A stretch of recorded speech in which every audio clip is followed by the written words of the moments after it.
Tout le monde sait que l'eau bout à exactement 100 degrés Celsius. Ce qui est fascinant, c'est que rien ne semble changer jusqu'à 99 degrés Celsius. En apparence, tout est calme. Mais au moment où ce dernier 1 degré est ajouté, le liquide se transforme en gaz, libérant une énergie explosive. Êtes-vous frustré de ne voir aucun changement malgré vos efforts acharnés? Vous dites-vous, tous mes efforts sont-ils vains? Peut-être êtes-vous en train de faire le 7e tour, devant les murs de Jéricho. Si vous vous arrêtez ici, le miracle n'aura pas lieu. Vous avez besoin de ce dernier élan de 1 degré. Le 7e jour, les Israélites ont accompli un voyage 7 fois plus éprouvant que les précédents. D'ordinaire, un seul tour suffisait, mais le dernier jour, ils ont dû faire le tour 7 fois. Josué 6, 15-16. Ici, le chiffre 7, Sheba en hébreu, symbolise bien plus qu'un nombre, il signifie la perfection et la plénitude. L'œuvre de Dieu ne s'accomplit pas lorsque nous faisons semblant, mais lorsque nous offrons un dévouement total, jusqu'au temps fixé par lui. Si votre Jéricho ne s'effondre pas, ce n'est pas par manque de force.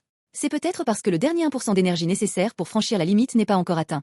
Notre Seigneur Jésus-Christ est celui qui a illustré ce dernier effort de la manière la plus parfaite. La vie de Jésus était une marche sainte pour le salut de l'humanité, et le point critique ultime était la croix. Tout comme Israël a jeté toutes ses forces dans les 7 tours de Jéricho, Jésus a versé jusqu'à la dernière goutte d'eau et de sang sur la croix. En franchissant le dernier pas au-delà de la douleur physique, il a crié « Tout est accompli ». De même que Jéricho est tombé après le 7e tour, Jésus est ressuscité le premier jour après le sabbat, vainquant la mort. Sans ce dernier élan, les murs fortifiés de nos péchés ne se seraient jamais écroulés. Mais bien aimé, quel est ce dernier 1% qui brise les limites aujourd'hui? Ce n'est pas une question de volonté ou d'effort personnel, mais de savoir, Jésus est-il le véritable maître de ma vie? Se concentrer sur la croix et la résurrection, c'est vivre un moment des immersions spirituelles qui brisent nos barrières. Quand vous sentez que vos forces vous abandonnent, regardez Jésus, qui a versé sa dernière goutte de sang pour vous. Voulez-vous abandonner? Vous y êtes presque. Encore un tour. Un dernier cri suffira. Jésus, vainqueur à la croix, marche à vos côtés. Franchissez le point critique avec lui.